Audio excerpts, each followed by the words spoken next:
Awesome. Looks like we have a good amount of folks in from the waiting room. Hello, everyone, and welcome to our Duke 101 Summer Transition Series session. My name is Justin Barker. I am one of the Associate Directors in New Student and Family Programs. I'm super excited to be here with you all tonight for this session. First year students, welcome. I know y'all have been on many of these, but y'all, this is also our first one where we have invited families. Families, hello and welcome. We will be in communication very soon about your webinars for this summer. So I'm excited for you all to join us this evening. So I kind of want to set some ground rules before we jump into our meat and potatoes of our presentation. So if we hit that next slide, we'll jump on in and get started. So throughout the Zoom tonight, you can ask questions in the Q&A feature, okay? Some responses will be typed, but most of them will be answered live at the end of Professor Smith's presentation. Our chat feature is disabled, so make sure you are using that Q&A feature.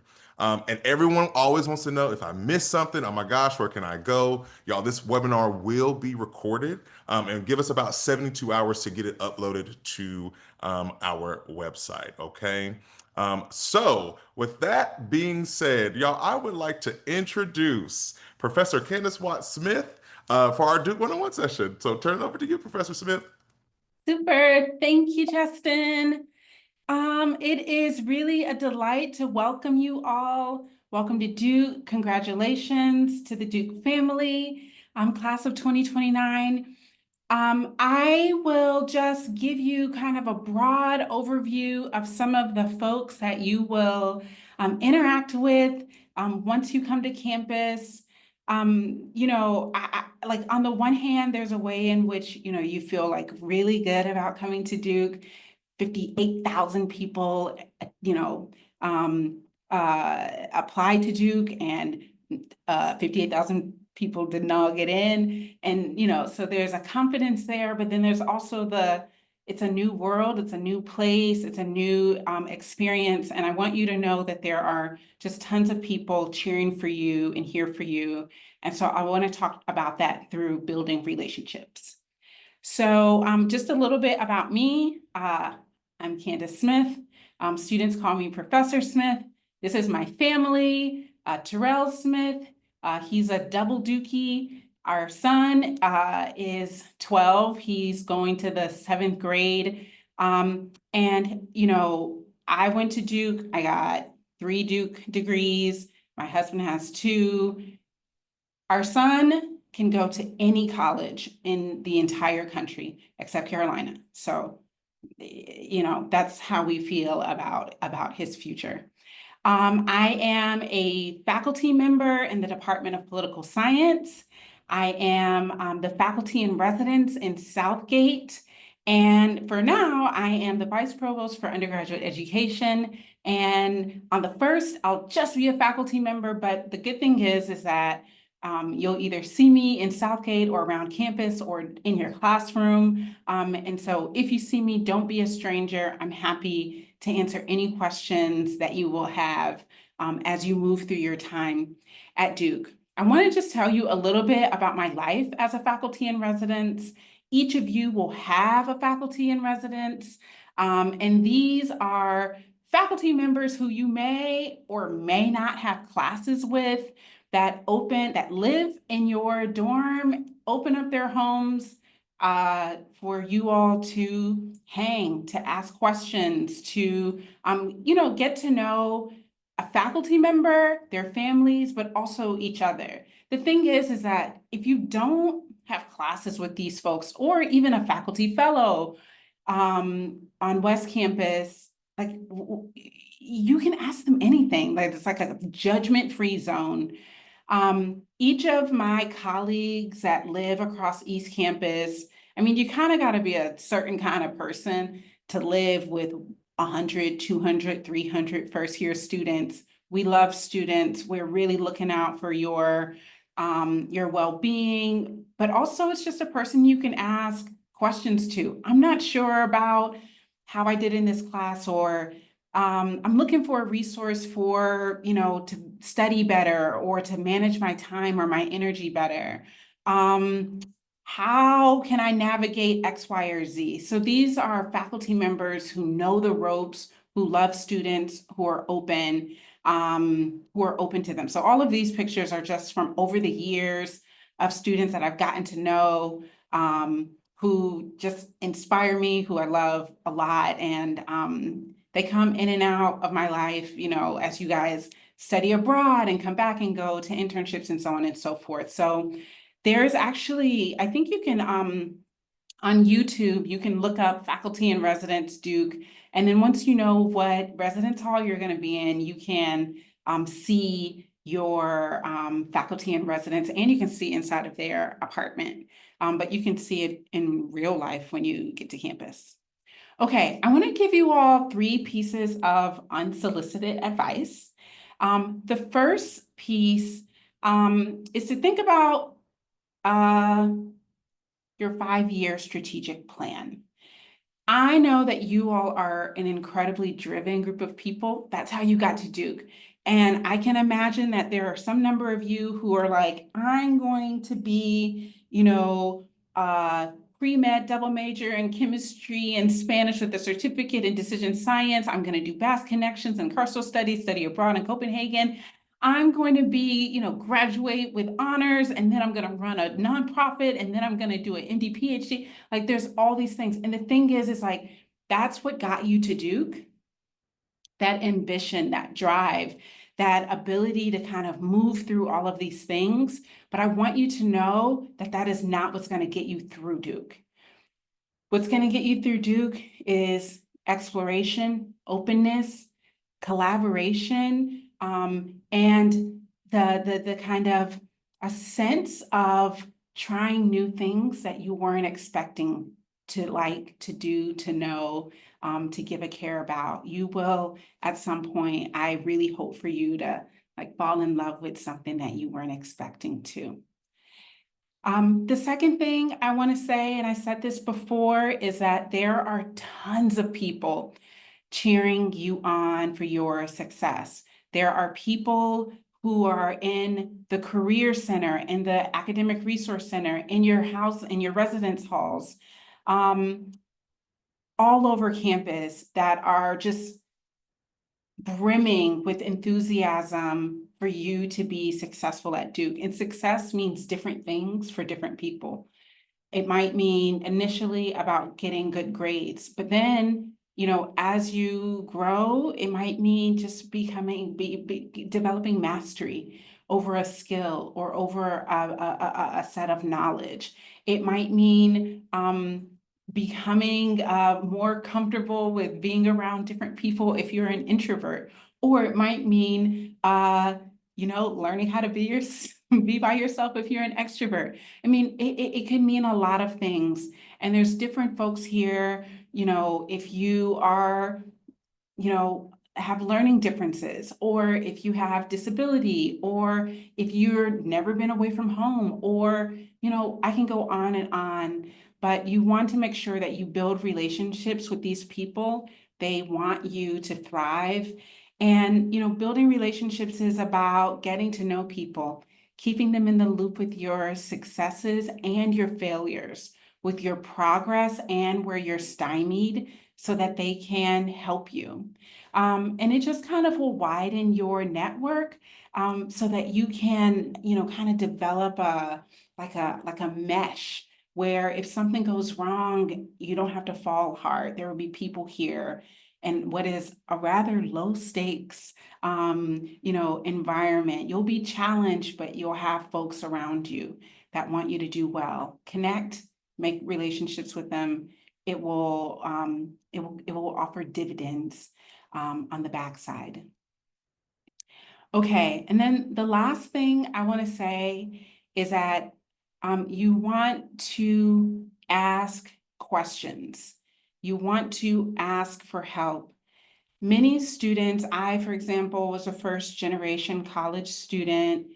Sometimes I think I felt like if I asked, people would know what I didn't know, and I would reveal that maybe I didn't belong here. And the fact of the matter is that experts ask questions. That I literally get paid as a faculty member to ask questions, right? And to ask for help to make sure that I'm gonna get toward the right answer. And so I would say to you all that you want to ask questions. Asking questions and asking for help are necessary and essential skills at Duke. You don't have to do these things alone. One thing that I say to my students, which is a little corny, but I like to say it, which is the only dumb question is the one that you don't ask. Unless it's in your syllabus, and then that's a different question, like you got to read your syllabi. But I just want to emphasize that asking questions is a skill, that asking for help is a skill, because you'll need to know what you need. Some people might learn, a lot of students might say, hey, I studied for hours for that exam.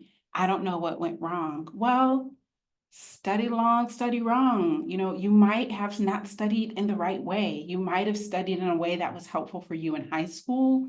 That's not necessarily helpful for you here in college. Rather than, maybe memorization, the task is about application. And so getting help from, say, the Academic Resource Center around how to read hard text, dense text, how to study if someone doesn't give you a study guide, how to create new questions, how to build study groups, how to work with, in a group setting where, there's some difficult personalities. Asking for questions and help will be essential. And again, going back to what I said before, there are tons of people that you can ask those questions to. And people around here are good at saying, I don't know, but I know someone who does. And so none of those folks that I mentioned before will have you spinning your wheels. That's not what we're here for. We're here for you to move forward in a productive and in a meaningful way. So I said all these things about all of these people who are going to be here to help you. Let me just kind of walk you through what an average first semester at Duke looks like. So you all will register for classes in late July, I believe. And at that time, there are going to be advisors and DUSs. DUSs are directors of undergraduate study. And director of undergraduate studies, there's one for each department. So there's one for neuroscience, there's one for psychology, there's one for sociology, anthropology, there's one for uh, computer science. There's one for ECC. We can go on and on. But those are folks, those DUSs that are in the departments can tell you about that department, that major. If you're, say, if you're planning to do chemistry, the DUS might be a person that you want to reach out to know, do you need to do Chem 99 or do you need to do a different level? Same for in the languages, a DUS can help you. There's actually on the website about where your placement is, but if you want a second opinion or some reassurance, the DUS is a person that can help you navigate through particular departments. You'll get an academic advisor or college advisor. And in Pratt, that person will be your dean. And in Trinity, there'll be someone that will that is designated to help you kind of navigate through these questions through your first and through your second year up until you declare your major. One thing I want to say about engaging with these academic advisors and DUSs is that it's probably helpful to tell people about your interest more so than your course preferences. And why do I say that? Because there are a lot of classes that will touch on your interests, but are not necessarily in departments that are obvious. For example, I had a student who just was sure that he would never like to take an English class, but then he learned that there was a class about figuring out how to use AI to determine if Shakespeare wrote all of his plays or not. And so it was like a little bit of English, a little bit of comp sci, a little bit of math. altogether. And so, that like pinged his interest in a way that he was not expecting. So talk about your interests. If you care about health, that could be in sociology, that can be in policy, that can be in global health, it could be in a lot of different areas. So I would tell you to focus on your interest, and then we can help you to figure out where those interests might lie across various disciplines and departments. Okay, so you will move in August. We are all starting our countdown to when you get here. And you're going to have folks, you're going to have peers that can help you. You're going to have your OLs for your experiential orientation. Your RAs are going to be in your residence hall. These are people who are here to be helpful to you. And then your faculty, you'll have your faculty in residence. And then, your professors and your classes, they are going to be helpful people to you. In September, you'll probably have your first set of midterms, your first set of assessments. You might be starting new co-curricular or extracurricular activities. So there's the learning consultants that are helpful humans, the SAGE learning groups. You want to go to your faculty's office hours. One great way to reach out to faculty is through Flunch, which is you sign up and my office puts like $70 on your Duke card and you take a professor out for lunch. You can do it with a friend if you think it's awkward. And you can talk to them about class, or you can talk to them about anything other than class. And then Muser is a program where faculty put in their research opportunities, and you can apply to be on different faculty members' research team. So these are all, just ways to get involved and in touch and building relationships with different kinds of folks. October, like you'll get like real midterms, you might start missing home. And so I just kind of put these together because things will get a little maybe harder than you anticipate them being, and that's okay. It's college, it's hard. You've done hard things before.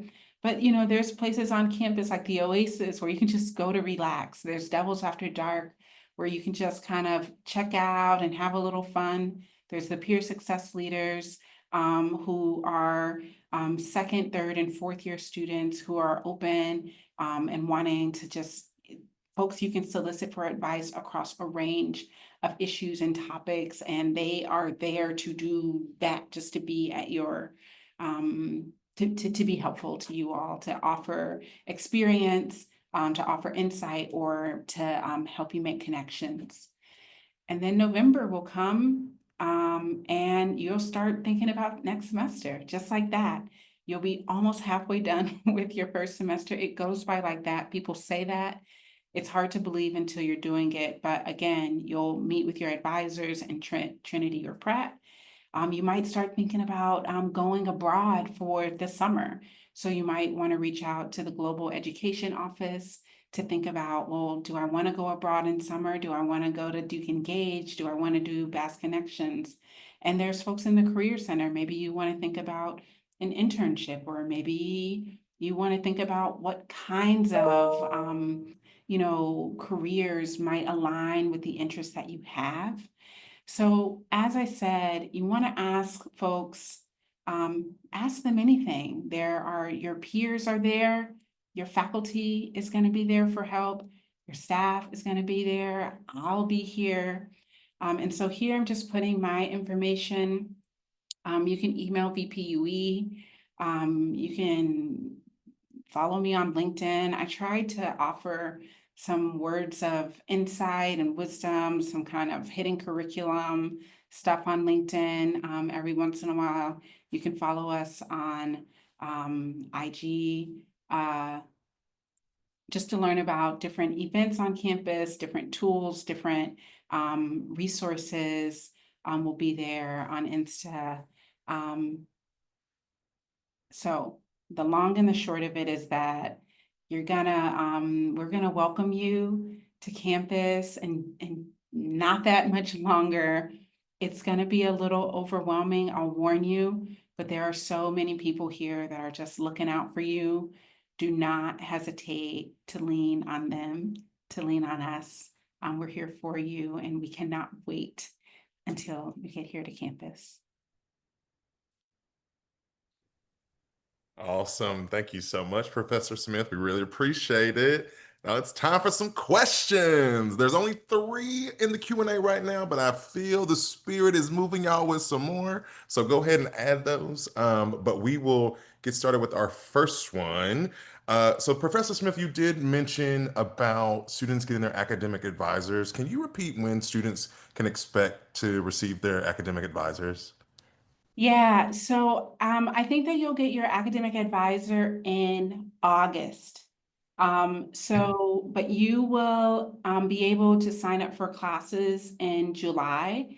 For students that are in Trinity, you'll choose a constellation, and that will do a lot of its own kind of work in your course selection. Again, that if you do constellation or if you're doing focus, basically, you'll get like a set of courses that are going to be around your interest. And in August, you'll be linked up with an advisor. But between the time that you're supposed to sign up for classes and when you're connect it with your advisor, there are still going to be folks that you can just send out your questions to, and that information will come from the academic resource, the academic advising system center, the academic advising center. So even if you don't have a person designated right at the end of July, it doesn't mean that there's no one to answer your questions. There are. So I hope that answers that question. Yeah. Awesome. Thank you. We had an acronym question. You said DUSs. Can you remind us what that stands for? Yes. DUS is are the directors of undergraduate studies. So if you went to, say, the Department of Political Science website, on the right side of the page, usually there's like a list of folks. It'll be like the chair of the department, the assistant chair of the department, and then the director of undergraduate studies, and then the director of graduate studies. And those folks, the DUSs, are folks that know the department's requirements inside and out and can help you talk through that particular major or area. They are particularly important for you all at this point. If you are, say, wanting to take math classes, chem, language classes, classes that have that have prerequisites, or that have, like, you want to make sure that you enter in at the right level. But I will also say that a lot of those departments that have those kinds of, you need to enter in at the right level, tend to have like placement charts. But if you're not sure, and you can reach out to the DUS and they can help you walk and think through that a little bit more. Awesome. And I think I'm correct in saying this about the Blue Devil Buddies program, but it's for first year and transfers. It's for all incoming students, correct? As far as I understand, yes. Got you. And that's a great resource that I didn't list. So yeah, good thinking. Awesome. Next question is, can you explain a little bit more about what SAGE is? Yeah, SAGE is, okay, so we do have a lot of acronyms, and I'm going to be honest with you that I don't know what SAGE stands for off the top of my head, but I can tell you this. So SAGE groups are groups that are around what are like some of our hardest classes at Duke. Orgo, calculus, comp sci, econ. There's some number of courses, and there's a student facilitator who has done really well in that course, who will then facilitate group learning around that week's themes, theories, concepts, and builds kind of a learning community for students to have questions answered, and to work with each other and the facilitator to build skills in that area. I will say this about that is that, some people will say, oh, I think like one-on-one tutoring would be better. The good thing about the SAGE groups is that, number one, if you can teach something, then you can usually, that means that you know it. And so one of the things that happens in SAGE groups is that sometimes you have a question and sometimes you have an answer. And that kind of back and forth allows you to build skills and allows your peers to build skills. The thing about the facilitators is that they're often students who are really, they all have to be excellent in that area. But they're often very well practiced. They're students who, let's say if they're in the Orgo Sage facilitator, they're planning on taking the MCAT soon. And so they are doing it to make sure that their own skills are like maintained. So anyway, those groups can be found on the Academic Resource Center website. Awesome. We've had a few constellation questions, mainly around when they will be announced. And I actually know the answer to that. It's July 7th. So you will find out your constellation around July 7th. Let's see, scroll through here. Let me find one here. Classes, I get that. So there's one in relation to engineering. I've already met with my engineering dean about classes. Will I also get an academic advisor? No, your dean and Pratt is your advisor. Awesome.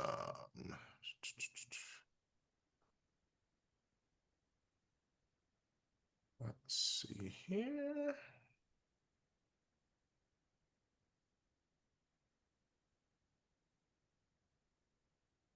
Uh, uh, uh, uh.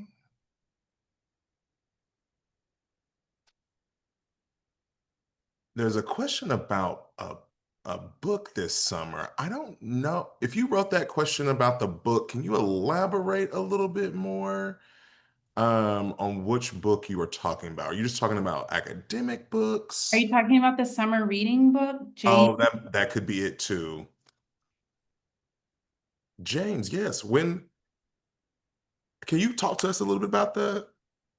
So all first year students will be sent a copy of James by Percival Everett. And it will be a book that you should read for a couple of reasons. One, because it's a very good book. Two, it's going to be a movie next year. So if you read the book and then like movie, you can decide if the movie or the book is better. You know how that usually goes. But also, and finally, and most importantly, is because that book will likely be incorporated into probably at least one of your classes across your first year. The whole community is reading it. Everyone's really excited about it. It won the Pulitzer. It's it's won a lot of awards. And so our first year reading, it's just kind of an introduction, a first step to your intellectual path here at Duke. Get into it. You will see it again. It will be referenced. There will be discussions and talks and panels across the year. It'll be integrated into your classes here and there for both Trinity and Pratt. And then, it's also just kind of like a thing that that if you did it and other people do it, that's like one thing that you can, talk about upon arrival. It's a really excellent book. I think that you'll be better off if you read it. Fantastic. There's a general question here about where Trinity students can look for guidelines for general ed requirements to help for choosing classes. So um if you can you can Google like Trinity curriculum, or you can actually Google Trinity constellations. All of those things should come up. together. You'll talk with Trinity, have an opportunity to to talk with Trinity Advising in the next webinar. But I'll say that a couple of things. One is that as you move through your time at Duke, your requirements are gonna get met by just the way that you move through your, your classes, your majors.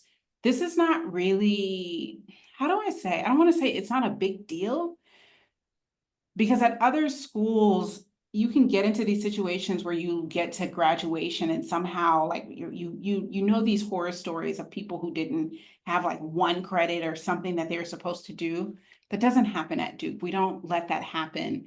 We make sure that across your time here, these requirements are met. Trinity has a new curriculum, which is simplified. It's pretty easy to understand. And between you kind of exploring courses, meeting your major or majors requirements, you will have the things that you need well before graduation. And while I'm on that point, let me just say this, that a lot of students will do this thing where they're like, I'm going to be a psych major or an econ major or fill in the blank major, and they want to get those requirements done really quickly. Let me say that one, you don't need to do that. You have time. The second thing is that people do that sometimes, and what that means is that they don't get to experience the element of surprise or the experience of exploration. You have time to explore. You have time to take classes that are just interesting and fun to you. And I would say, you can't overload in your first semester, but if you choose to overload moving forward, I would say to choose your overloaded class as something that you think you're really just going to enjoy. There are New York Times op-ed writers, there are authors, there are Pulitzer Prize winners, there are people who have their documentary showed at Cannes. There's all these things that these folks that are around here, they're Nobel Prize winners. Take classes with them, even if it's not in your major. You'll surprise yourself. And it's one of really the last times that you can just take a random class, learn something that you weren't sure that you knew what it was before you started. These 4 years that you have at Duke are really special. I would say I know that there is like an inclination toward just getting it done and checking off the boxes, but you've done that all these years. You don't have to do that to get through here.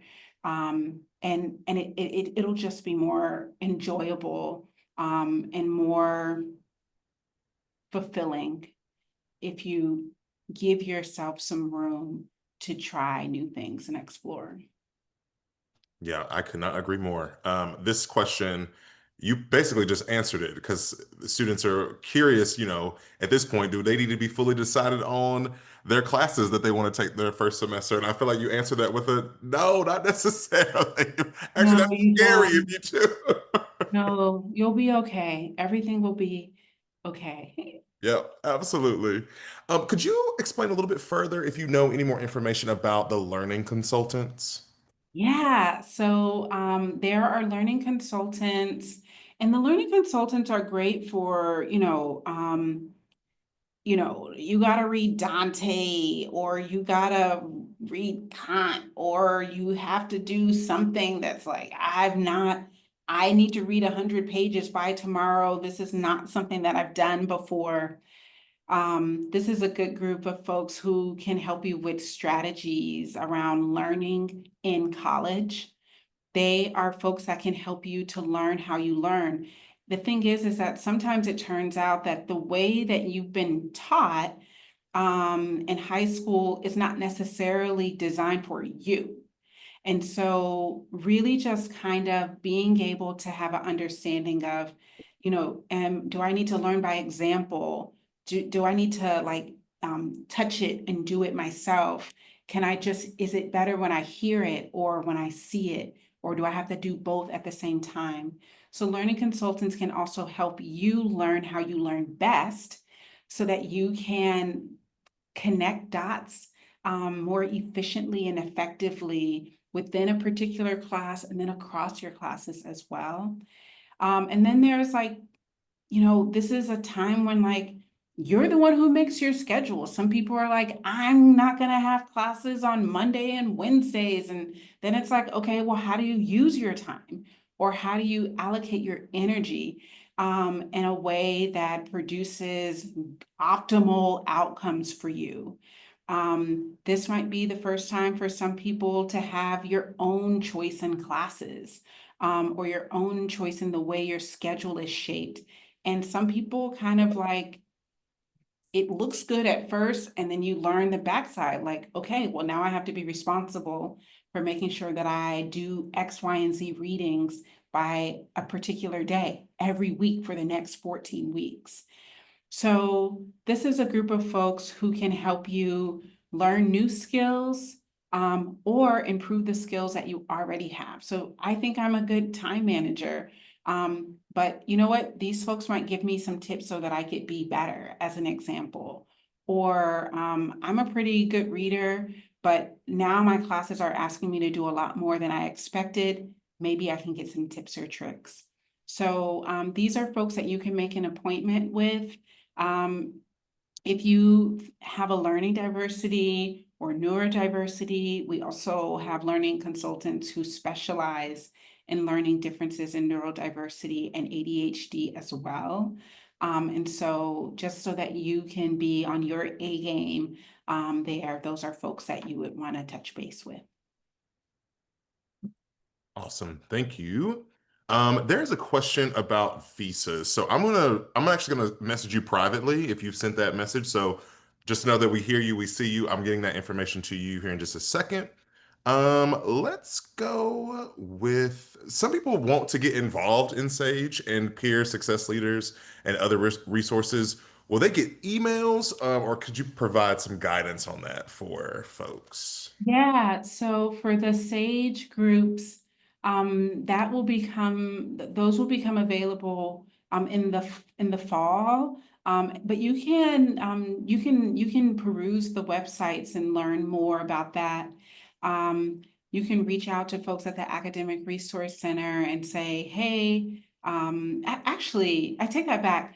My office, the Office of Undergraduate Education, you received an email from me like last week.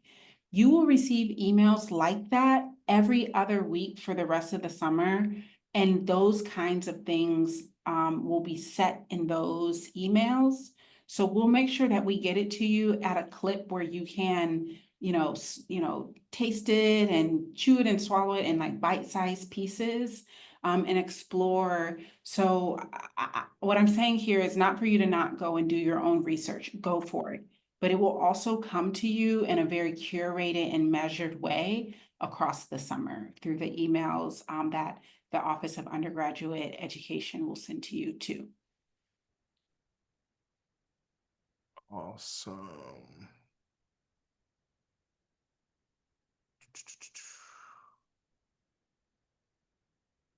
Let's see.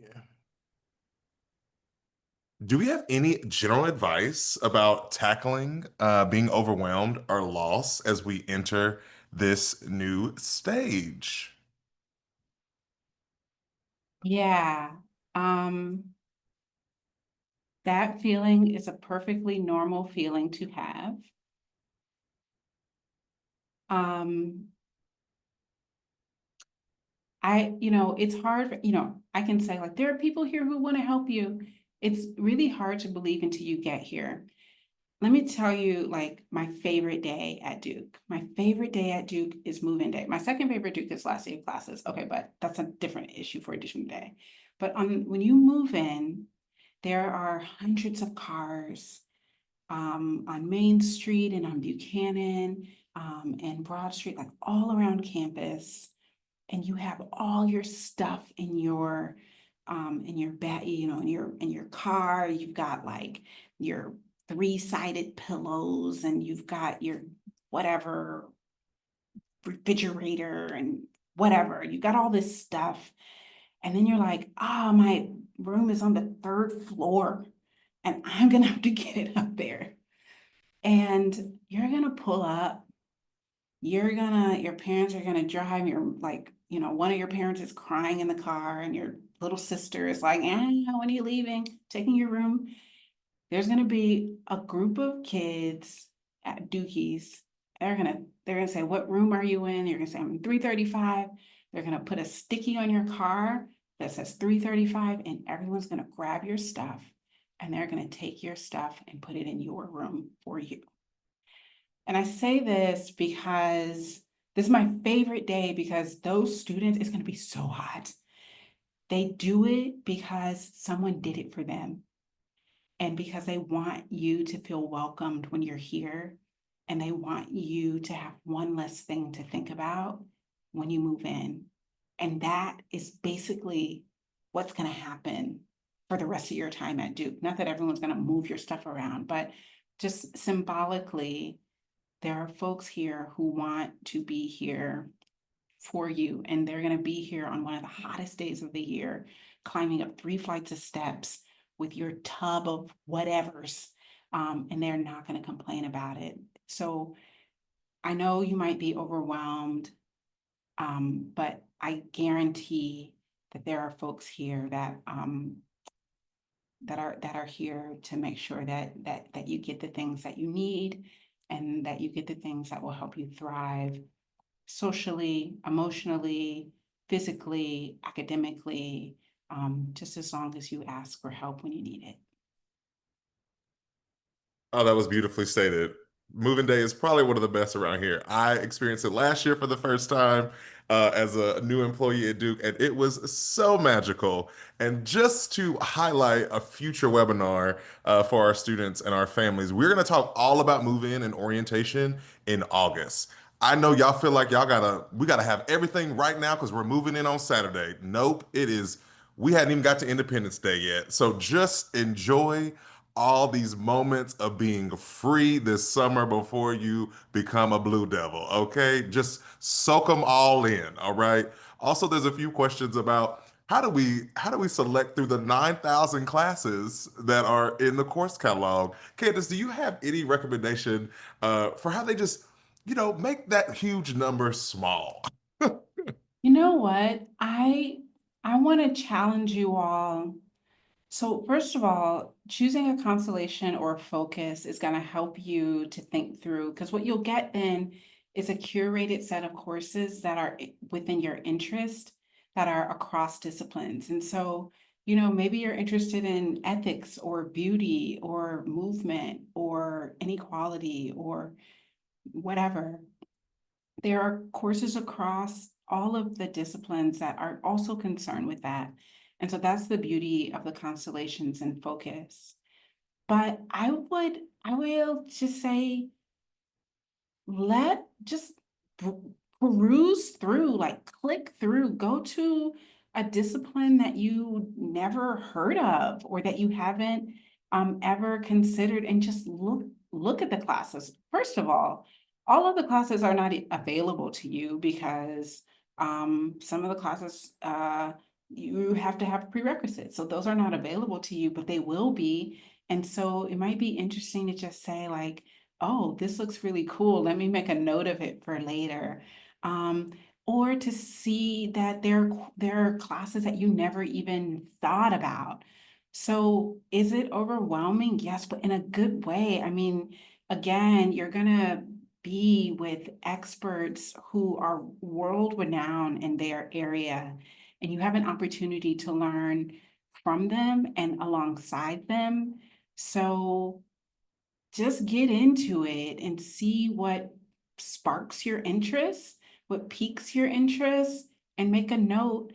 You know, in the end, it's going to be like, oh, this class is not at a time that I can take it. I mean, but I would say just like peruse it. It's really cool experience to know like all of the things that are going on around you, even if you can't experience those classes yourself. You can at least know that they're there so you can maybe take them in the future, or maybe it just might spark an interest for you to just pick up a new book or watch a different show on Netflix or something that you hadn't thought about.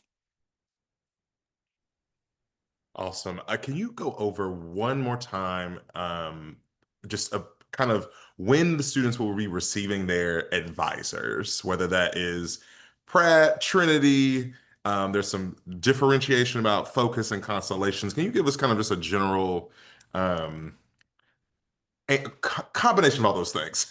Okay, so if you're in Pratt, your dean will be your advisor. That's it. If you talk to your dean, you message with your dean's already reached out to you, you're good to go. That's what's happening there. In Trinity, you will meet your advisor via email or Zoom in August. You will have an opportunity, the classes will become available to you. The constellations will become available to you at the end of July. You will be connected with a specific advisor in August, but there will be folks in the Academic Advising Center in Trinity to answer your questions in any shape, way, or form between the time that class is open for you and when you meet your very specific college advisor. Awesome. Thank you for that. Some people are a little nervous about the internet traffic or the website traffic on registration day. Can you ease their minds for them? Relax. We do this every semester, and it's like one class. So the other three classes, the seniors, the rising seniors, rising juniors, and rising sophomores, have already registered for classes. So it's not that there are 6,000 people doing their class registration on the day that you are. You are first year students, so you all will choose your classes late July, and you will be the only ones on there. Everyone else has already done their class selection. We can handle 1,750 people. Curious if you have any insight on students getting involved and getting involved in any Duke groups or online, or is that something that you think that they could do over the summer and check out, or is that something that they have to do once they arrive on campus?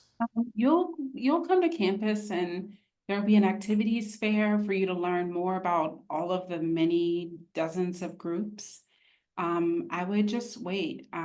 Chances are, if you have an interest in something, there's a group that exists. But yeah, you will be warmly welcomed and introduced to those many activities and opportunities upon arrival. Awesome. So, my friends, we are not able to get to everyone's questions. So, want to start wrapping up a little bit. Some of our questions are very specific. So, just hoping that if you have any specific questions, you can always reach out to us at student orientation at duke.edu, and we will be happy to get you plugged into the right spot. My friends, I even to this day, I was just doing it right now. Google sometimes is going to be your best friend. As elementary as that sounds, it's right there, and it has helped me out tremendously. So if we don't get to you in time, and you are quicker with Google, by all means, get on that.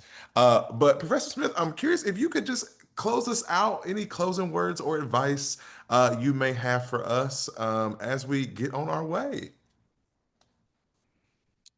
I don't know. This is always like a really exciting part of the year. There's a lot of nerves, but I don't know if it matters to you for me to say this, but like I have been a professor for a very long time, and I still have like first day of classes jitters.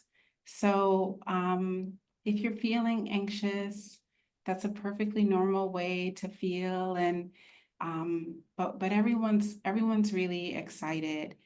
I want to encourage you all to think about your motivation, your interests, your values, your goals, and really just kind of center those and the decisions that you're going to be making over the next couple of weeks with your classes, with your activities, with the extracurriculars that you want to do, so that you don't overwhelm yourself. Because the fact of the matter is that not everything meets your interests, values, and goals.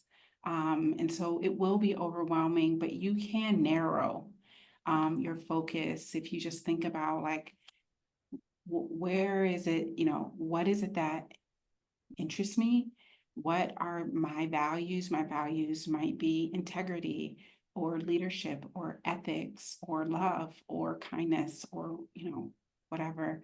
Um, just, you want to think about your North Star before you come to Duke and try to, make your choices with that North Star in front of you. I think that will help to kind of uh, dim out some of the many options that may not actually be relevant to you. We're really excited for you to come.